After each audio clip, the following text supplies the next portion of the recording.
রাঙ্গামাটিতে ৩ উপদেষ্টা, প্রশাসন ও স্থানীয় নেতাদের সঙ্গে বৈঠক। ১ মাস ধরে পরিচালকবিহীন রংপুর মেডিকেল, ব্যাহত হচ্ছে সেবা কার্যক্রম। ভারতে ৩,০০০ টন ইলিশ রপ্তানির অনুমতি।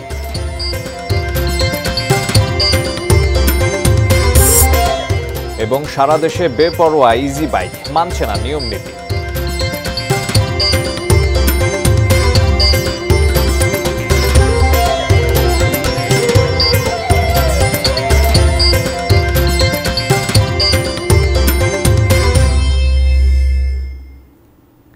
দেখছেন এটিএন নিউজ। আমন্ত্রণ দেশের খবরে। শুনছিলেন প্রধান শিরোনামগুলি। এবারে পুরো খবর। খাগড়াছড়ির দিঘি নালার ঘটনাকে কেন্দ্র করে রাঙ্গামাটিতে সংঘর্ষের ঘটনা পরিদর্শন ও জেলার গুরুত্বপূর্ণ ব্যক্তিদের সাথে বৈঠক করেছেন স্বরাষ্ট্র উপদেষ্টার নেতৃত্বে উচ্চ পর্যায়ের প্রতিনিধি দল। সকালে রাঙ্গামাটি রিজিয়নের প্রান্তিক হলে অনুষ্ঠিত সভায় ৩ পার্বত্য জেলায় সকলকে শান্ত থাকার আহ্বান জানিয়ে উপদেষ্টারা বলেন, অনাকাঙ্ক্ষিত পরিস্থিতি নিয়ন্ত্রণে কাজ করছে সরকার। সাম্প্রদায়িক ঘটনার সাথে যেই জড়িত থাকবে তাদের ছাড় দেওয়া হবে না। বৈঠকে স্বরাষ্ট্র উপদেষ্টা অবসরপ্রাপ্ত লেফটেন্যান্ট জেনারেল জাহাঙ্গীর আলম চৌধুরী, পার্বত্য চট্টগ্রাম বিষয়ক উপদেষ্টা সুপ্রদীপ চাকমা, স্থানীয় সরকার উপদেষ্টা AF Hasan Arif, GOC major general Mohammad Mainur Rahman অন্যান্যদের মধ্যে উপস্থিত ছিলেন।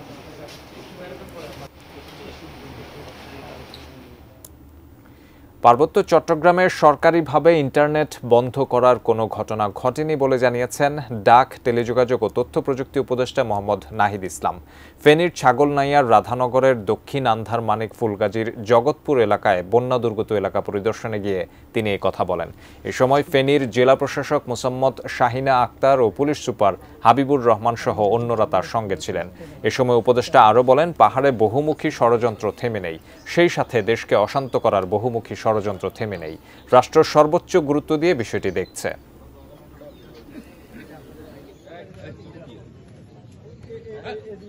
এরকম কোনো নির্দেশনা হয় না এবং এরকম কোনো ঘটনাও ঘটে নাই যে পার্বত্য চট্টগ্রাম বা কোনো একটা জায়গায় সেখানে দীর্ঘ সময় ইন্টারনেট বন্ধ ছিল, এরকম প্রমাণ কেউ দেখাতে পারবে না। নানাভাবে এখানে পরিস্থিতি সংকট করার চেষ্টা করা হচ্ছে, তবে বাংলাদেশের মানুষ সতর্ক আছে এবং সরকারিভাবে সবগুলো বিষয়কে কিন্তু দ্রুত সময়ের মধ্যে অ্যাড্রেস করা হচ্ছে।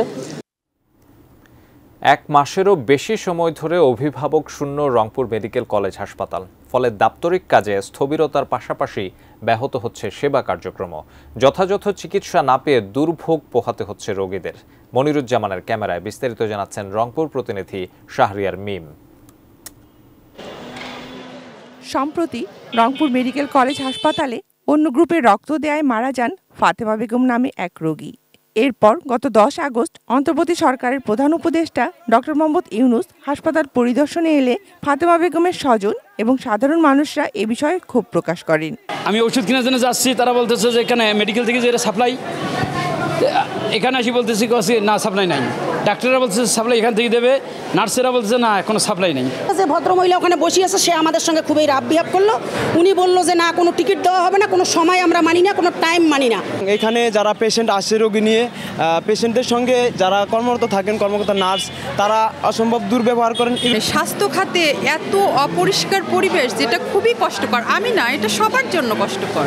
এর প্রেক্ষিতে 13 আগস্ট তৎকালীন হাসপাতালের পরিচালক ডাক্তার মোহাম্মদ ইউনুস আলী, সহকারী পরিচালক ডাক্তার মোহাম্মদ মজিদুল ইসলাম, আইসিইউ প্রধান ডাক্তার জালাল উদ্দিন মিন্টু এবং ব্লাড ট্রান্সফিউশনের প্রধান ডাক্তার জোবাইদা জান্নাতকে ওএসডি করা হয়। পরে রমেক হাসপাতালের পরিচালক হিসেবে নিয়োগ পান ডাক্তার মোহাম্মদ জাফরুল হোসেন। তবে 1 মাস পার হলেও তিনি কাজে যোগ দেননি, যার ফলে পরিচালকবিহীন হাসপাতালে রোগীরা পাচ্ছেন না সঠিক সেবা।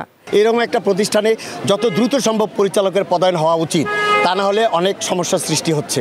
কাজকর্ম হচ্ছে, আমাদের ডিডি স্যার চালাচ্ছেন, কিন্তু তাতে আমাদের অনেক হিমশিম খেতে হচ্ছে। এদিকে পরিচালক না থাকায় কেনাকাটার জন্য দরপত্র আহ্বান ছাড়া অন্য কোনো সমস্যা নেই বলে জানান উপপরিচালক। আমাদের তো ডায়েটের টাকা ফিক্সড আছে, জানেননি তো, রুগী প্রতি। তো ওটা তো রুগীদের তো খাওয়াতে হবে, এইটাই। কিন্তু উনি আসলেই টেন্ডারটা আবার করলে সেটা আবার প্রতি বছর যেহেতু টেন্ডার করতে হয় এই। আর এমনি তো কাজ কোনো সমস্যা নাই, দেখতেছেন তো, চলবে ওইভাবে। আর তো একটু তো সমস্যা হবেই একজন পরিচালক না থাকলে। Shakil Aziz, desk report, ATN news. সিরাজগঞ্জের এনায়েতপুর ইসলামিয়া উচ্চ বিদ্যালয় মাঠে স্মরণসভা করছে বিএনপি। সেখানে আছেন আমাদের সহকর্মী মনিরুল ইসলাম মিন্টু। সেখানকার অবস্থা জানতে সরাসরি যুক্ত হচ্ছি তার সাথে। মনিরুল ইসলাম মিন্টু, স্মরণসভা তো শুরু হয়েছে, এই স্মরণসভা থেকে বিএনপি নেতৃবৃন্দরা কি বলছেন?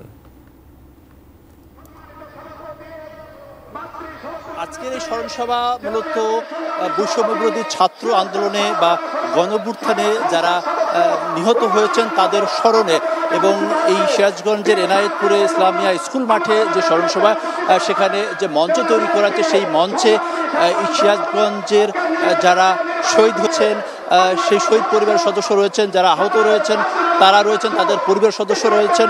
মূলত এই যে চেতনা নিয়ে এই আন্দোলন হয়েছে, সেই চেতনাকে ধরে রাখার জন্য আগামী সুন্দর বাংলাদেশ গড়ার ক্ষেত্রে বিএনপির কী করণীয় সে বিষয়ে মূলত আজকে বিএনপির নেতৃবৃন্দ, তারা স্থানীয় নেতৃবৃন্দরা এখন বক্তব্য দিচ্ছেন এবং আর কিছুক্ষণ পরে বক্তব্য দেবেন বিএনপির সিনিয়র ভাইস চেয়ার, বিএনপির সিনিয়র যুগ্ম মহাসচিব রুহুল কবির রিজভী এবং সেই সঙ্গে স্থায়ী কমিটির সদস্য ইকবাল আহসাদ মোহাম্মদ টুকু।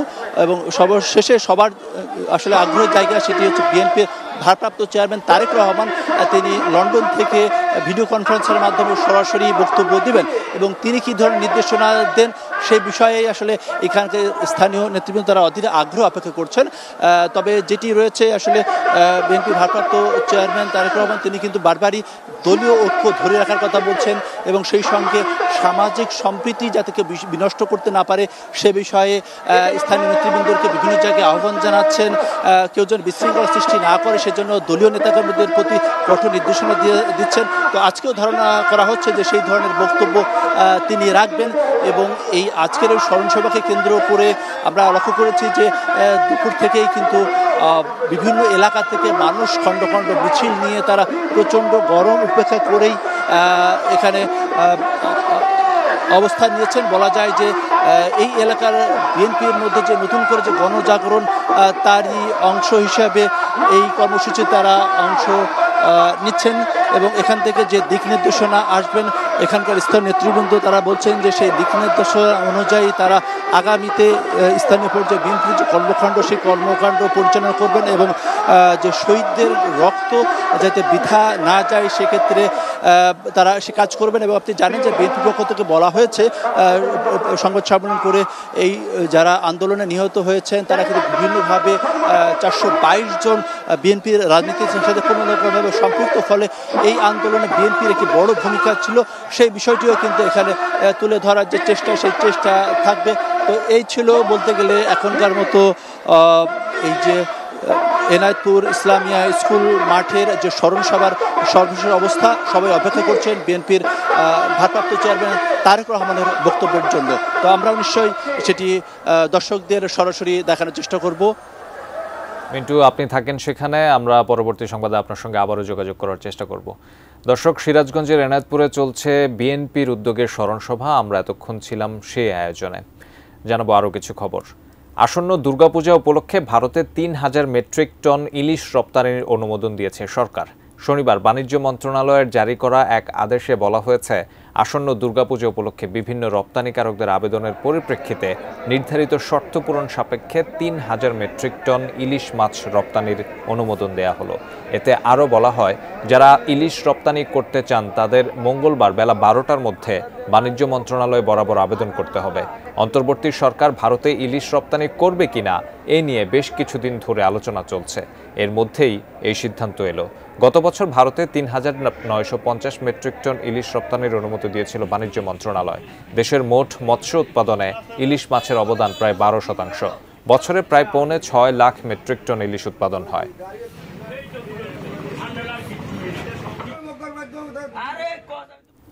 সংবাদের এই পর্যায়ে নিচ্ছি বাইজিৎ স্টিল বিরতি, আর বিরতির পর যা থাকছে। সোনা মসজিদ স্থলবন্দরে আমদানি রপ্তানি শুরু।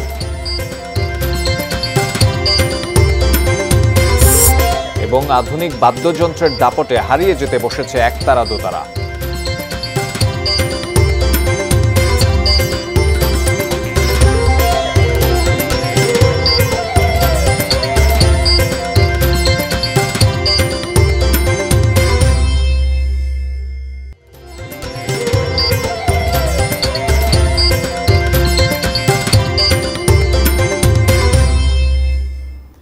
বিরতির পর আমন্ত্রণ দেশের খবরে। এতক্ষণ সঙ্গে থাকার জন্য ধন্যবাদ।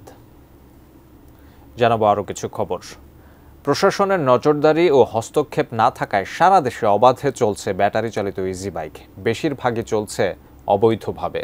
লাইসেন্স থাকলেও চালকের নেই প্রশিক্ষণ। নিয়ম নীতির তোয়াক্কা না করে যত্রতত্র পার্কিংয়ের ফলে দুর্ভোগে পড়ছেন সাধারণ মানুষ। প্রায়ই ঘটছে দুর্ঘটনা। প্রতিনিধিদের তথ্য ছবিতে ডেস্ক রিপোর্ট।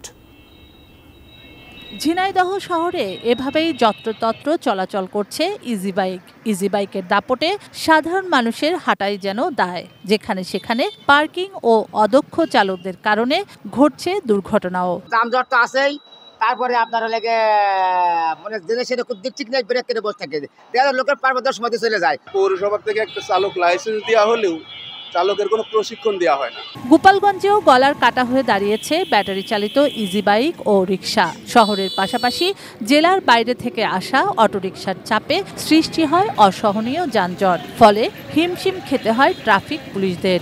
ইন্ডিকেটর দেয় বামে কিন্তু যায় ডানে। এদের প্রশিক্ষণ দিলে হয়তোবা এই যানজট থেকে আমরা কিছুটা মুক্তি পাবো। কুমিল্লায় দিন দিন বেড়েই চলেছে ব্যাটারি চালিত অটোরিকশা। এদের বেপরোয়া গতি আর উল্টো পথে যাতায়াতের কারণে ঘটছে দুর্ঘটনা। এগুলা অনেক বেশি বেড়ে গেছে, এগুলা মানে কমানো উচিত। চট্টগ্রামের বিভিন্ন এলাকায় প্রায় 50,000 অটোরিকশা চলাচল করে। সরকারি অনুমোদন না থাকায় রাজস্ব পাচ্ছে না স্থানীয় সরকার প্রতিষ্ঠানগুলো। গলি ছেড়ে মূল সড়কে উঠে পড়ায় তৈরি হচ্ছে তীব্র যানজট। কক্সবাজার শহরে 3,000 ইজি বাইকের অনুমোদন থাকলেও চলছে 10,000-এরও বেশি। ফলে ভোগান্তিতে পড়ছেন পর্যটক সহ স্থানীয়রা। ঠিকভাবে চালাবে, ওদের কোনো লাইসেন্স আছে, কোনো প্রশিক্ষণ আছে, কিছু নাই। লাইসেন্স থাকিব, ড্রাইভিং লাইসেন্স থাকিব, গাড়ির লাইসেন্স থাকিব, বাইরের গাড়ি যেন ঢুকিয়ে না পারে। সর্বত্তরের জেলা পঞ্চগড়ে ব্যাটারি চালিত যানবাহন প্রায় 7 থেকে 8,000। বেশিরভাগেরই নেই ফিটনেস। মোটা অঙ্কের টোল দিয়েও পার্কিং স্ট্যান্ড না পাওয়ার অভিযোগ চালকদের। বছরে 700 টাকা করে দেই, আমাদেরকে তো মনে সুযোগ সুবিধা তো দেয় না। তাদের খুব জরুরি দরকার একটা ট্রেনিং এর বিষয় এবং তাদের একটা স্ট্যান্ডার্ড বিষয়। শুক্লা সরকার, ডেস্ক রিপোর্ট, এটিএন নিউজ। অনিয়ম দুর্নীতি বন্ধ সহ আমদানিকারকদের 4 দফা দাবিতে 6 দিন বন্ধ থাকার পর আজ থেকে আবারও আমদানি রপ্তানি শুরু হয়েছে সোনা মসজিদ স্থলবন্দরে। সকাল 10:30টার পরে ভারত থেকে পণ্যবাহী ট্রাক আসা শুরু হয়। গত রোববার 4 দফা দাবিতে পণ্য আমদানি বন্ধের সিদ্ধান্ত নেন আমদানিকারকরা। এরপর বৃহস্পতিবার জেলা প্রশাসকের উপস্থিতিতে আমদানিকারকদের 4 দফা দাবি নিয়ে পানামা পোর্ট লিংক লিমিটেডের সঙ্গে বৈঠক হয়। আলোচনা ফলপ্রসূ হওয়ায় আমদানি রপ্তানি চালুর সিদ্ধান্ত নেন তারা। বৈঠকে অনিয়ম দুর্নীতি সহ অতিরিক্ত মাশুল আদায় বন্ধের প্রতিশ্রুতি দেয় পানামা পোর্ট লিংক লিমিটেড।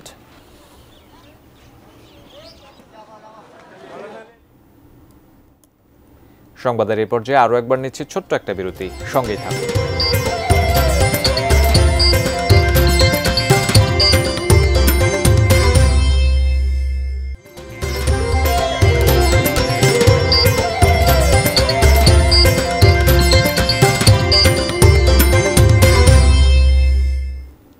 বিরতির পর আমন্ত্রণ দেশের খবরে। জানাবো আরও কিছু খবর।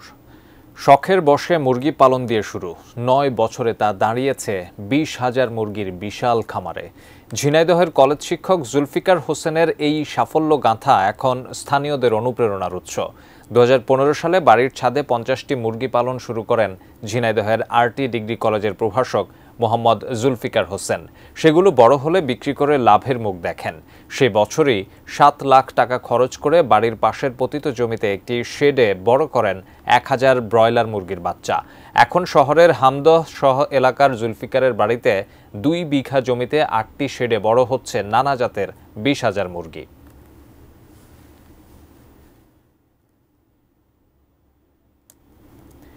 আধুনিক বাদ্যযন্ত্রের দাপটে হারিয়ে যেতে বসেছে একতারা দোতারা, হারিয়ে যাচ্ছে বাউল গান। কষ্টে শিষ্টে এই মাটির গান আর দেশীয় বাদ্যযন্ত্র ধরে রেখেছেন বাংলার বাউলরা।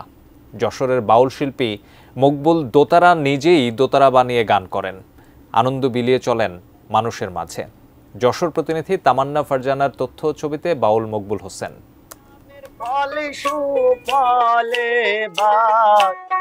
রেখো ভুবনে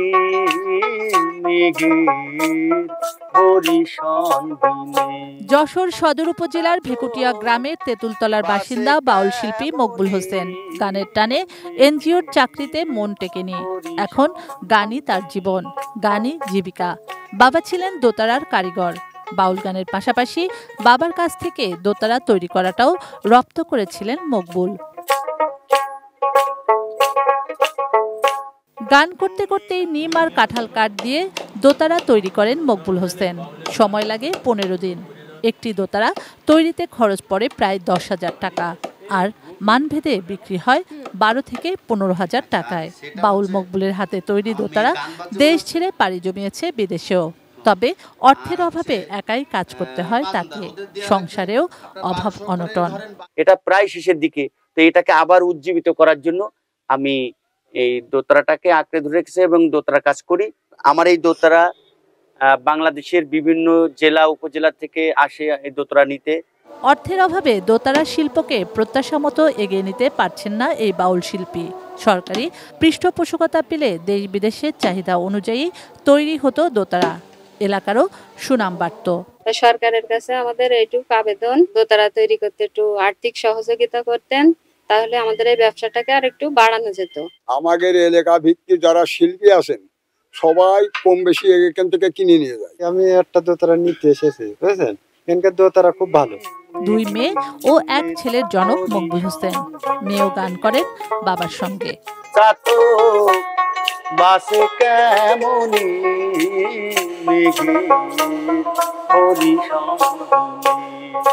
শুক্লা সরকার, ডেস্ক রিপোর্ট, এটিএন নিউজ। এই ছিল দেশের খবরের সর্বশেষ আয়োজন। এতক্ষণ সঙ্গে থাকার জন্য ধন্যবাদ।